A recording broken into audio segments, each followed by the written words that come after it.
Este é um trabalho voluntário, sem fins lucrativos, que oferece livros gravados em MP3 para aqueles que não têm condições de ler livros impressos. Para ouvir este e outros livros gratuitamente na íntegra, acesse nosso canal e leia as instruções na aba Sobre. Este livro foi gravado para o uso exclusivo da pessoa com deficiência visual, não podendo ser comercializado de acordo com a Lei nº 9.610, de 19 de fevereiro de 1998. Existem dois tipos de mente no momento da morte, um mais geral e um mais profundo. No nível mais geral, os amigos que estão ao seu redor podem lhe ajudar cultivando algumas atitudes positivas. Mas, quando se entra no nível mais profundo, os amigos não podem ajudar em nada. O que vai importar é o tipo de hábitos positivos que você tenha na vida presente ou nas vidas anteriores. Assim, desde a juventude, você deve se familiarizar com a morte e com a maneira de vivenciar os diferentes estados do processo mental de dissolução da mente. E, se possível, familiarize-se com eles por meio da meditação diária e da visualização. Em vez de ter medo da morte, você deve compreendê-la. Para isso, são necessários muitos anos de preparação. Se você tiver experimentado a mente profunda e penetrante por meio da meditação, quando a oportunidade real surgir, você poderá controlar o processo da morte. É claro que nem todos conseguem fazer isso. Apenas os que chegaram a um nível de prática muito elevado conseguem fazê-lo. Quando isso é feito em conjunto com a prática tântrica, também pode ser realizada a transferência de consciência. Mas o mais importante e poderoso é se lembrar do bodhicitta, o altruísmo infinito. Ainda que faça diferentes yogas divinas no dia a dia, no momento da morte, eu confio mais na recordação do bodhicitta. Embora eu ainda não o tenha desenvolvido por completo, ainda sinto que ele tem alguma proximidade com a morte. Por isso, quando chegar o momento, concentre-se o máximo que puder no bodhicitta. Praticar o bodhicitta significa cultivar uma mente altruísta, desejando atingir o estado de Buda em prol de todos os seres conscientes que sofrem. Isso é muito, muito poderoso. Se você for capaz de cultivar esse tipo de mente, até mesmo no nível da aspiração, ele com certeza deixará em você uma marca e um impacto. No que diz respeito às práticas tântricas, você pode fazer certas visualizações e recitar alguns mantras, mas se isso não é feito em conjunto com outras práticas necessárias, muitas vezes dá péssimos resultados. Concluindo, práticas como o bodhicitta automaticamente trazem calma no momento da morte. Do ponto de vista budista, a mente no momento da morte encontra-se em um estágio crítico e se você for capaz de deixar um forte impacto positivo na hora da morte, esse impacto se tornará uma força positiva muito poderosa para você continuar uma experiência positiva na próxima vida. Isso é certo. Para os praticantes do budismo, é assim que se leva uma vida significativa e se encara a morte. Na verdade, na prática tântrica existe uma expressão: levar a morte para o caminho do corpo da verdade, ou Dharmakaya. A experiência da morte é usada como uma prática espiritual.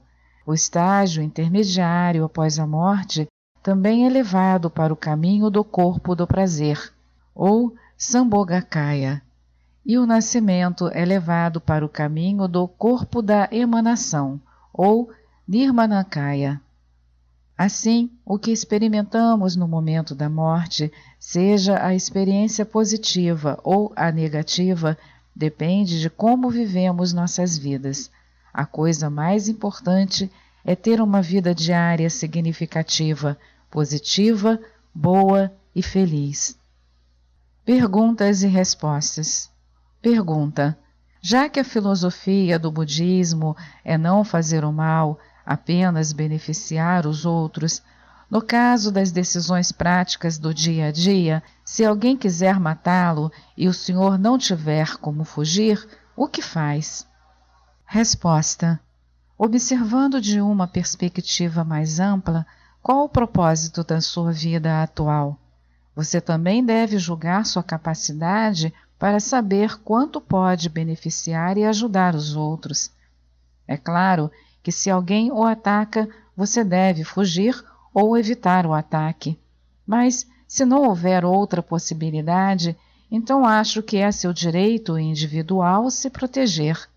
Sem matar, você poderia, quem sabe, ferir a perna ou o braço do agressor. Isto é, se você tiver escolha. Pergunta: os 6 reinos do Sansara são reinos verdadeiros ou são meros estágios cíclicos do ser? Resposta: eles são uma realidade.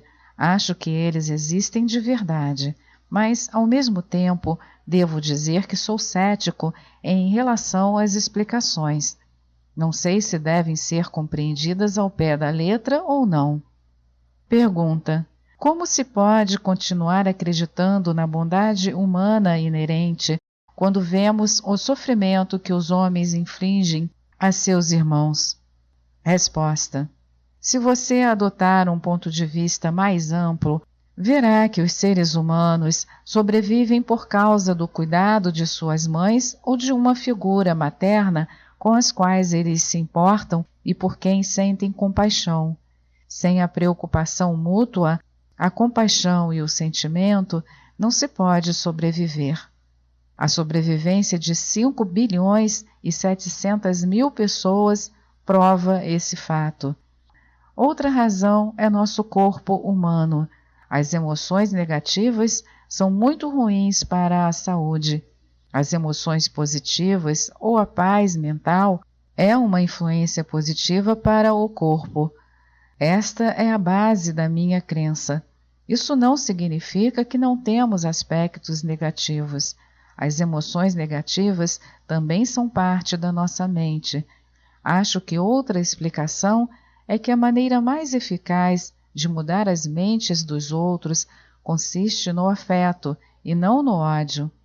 É muito difícil sobreviver sem compaixão. Sem ódio, não só é mais fácil sobreviver, mas a própria vida fica mais feliz. Contudo, sem afeto, também não se sobrevive. Por isso, sinto que o afeto é a força dominante na nossa vida. Pergunta: a ciência moderna diz que a genética e os fatores ambientais determinam a personalidade. Como o senhor vê a compatibilidade deles com a reencarnação? Resposta: chamamos de mente humana o nível mais geral da mente. Esse nível, o mais geral, que depende do cérebro humano ou do corpo físico, está muito ligado à formação genética. Devemos entender que a ciência moderna pode dar muitas explicações, e algumas até muito convincentes, por meio desses sistemas genéticos. Mas existem muitas áreas obscuras, coisas que não foram explicadas e que ainda estão sendo investigadas. Pergunta: como podemos ter certeza de que o que estamos fazendo é mesmo positivo? Isto é, isso pode ser negativo aos olhos de todos, mas não aos meus. A natureza do nível mais profundo da mente, ou os fatores positivos que estão nesse nível muito profundo, são estados naturais da mente.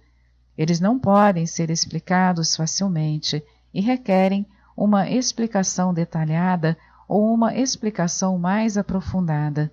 Mas, em geral, as atividades e atitudes criadas pelas emoções negativas não são meritórias, elas são negativas. Quando falamos dessas emoções, estamos falando daqueles níveis mentais e atitudes que, quando surgem, perturbam nossa paz, deixam todo o nosso ser completamente transtornado e nos deixam inquietos. Quando o ódio, o ciúme e a ganância extrema surgem, não conseguimos ter paz mental.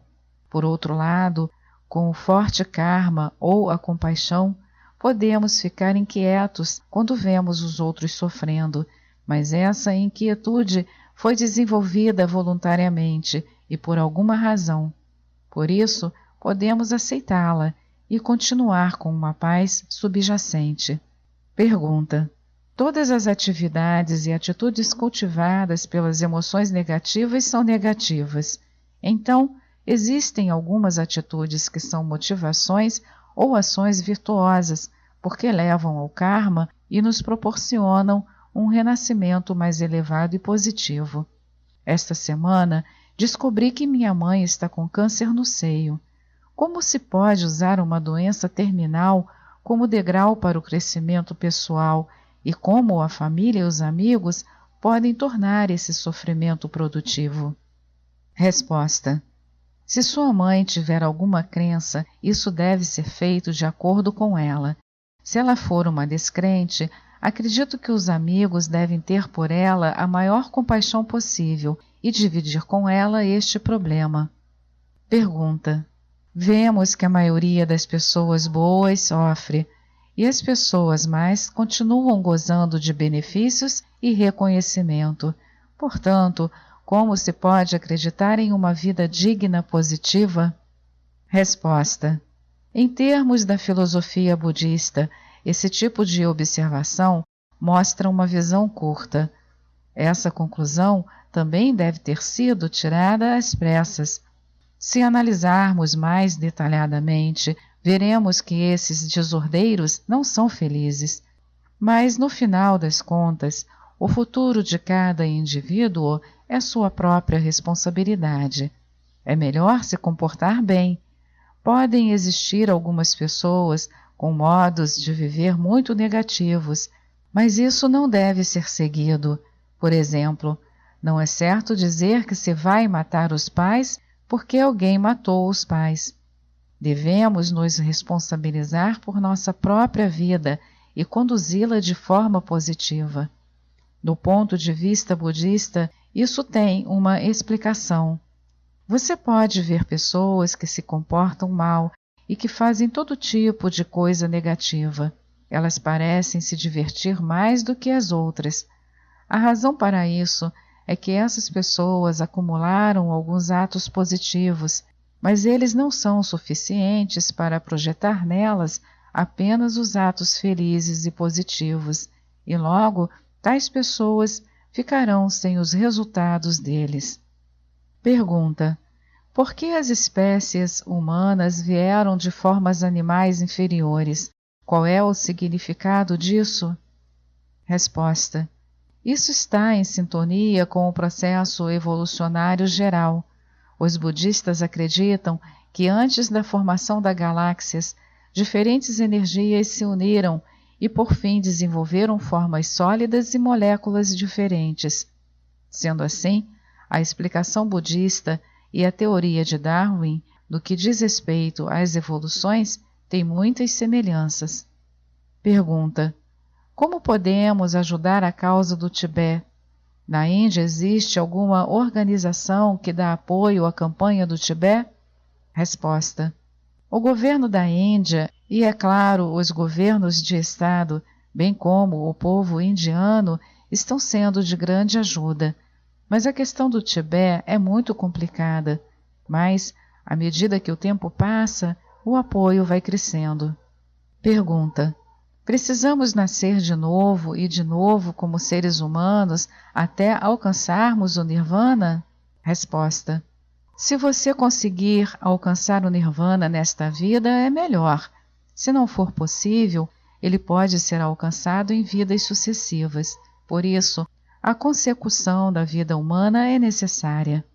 Pergunta: O senhor não acha que um pouco de sofrimento ajuda no desenvolvimento espiritual da personalidade?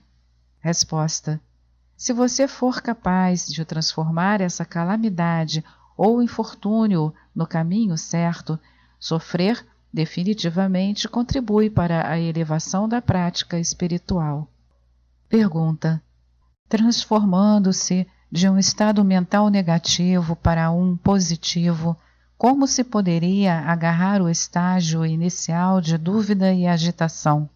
Resposta: no estágio inicial, é extremamente importante ter uma visão geral de todo o processo do caminho espiritual. Existem duas espécies de praticantes. Um deles compreende bem os diferentes níveis do caminho espiritual. Isso fará uma grande diferença na hora de se cultivar a prática, de se constatar sua eficácia na mente deles, muito embora eles estejam praticando sobre o mesmo assunto. É por isso que na tradição tibetana o estudo e a meditação são combinados. Isso é uma tradição muito boa. Pergunta: como se podem equilibrar os direitos legais com os valores morais? Resposta: parece que a lei é uma área separada e, segundo alguns especialistas em direito, não existe a ideia dos valores morais. Eu não sei, mas como budista, acredito que em um Estado democrático, o direito do indivíduo e a liberdade são muito, muito importantes. Mas isso não significa que se deve menosprezar os direitos ou a liberdade dos outros. Esta é mais uma edição do canal Livros Falados Voz Humana. Que o bem, o bom e o belo se multipliquem em benefício das criaturas.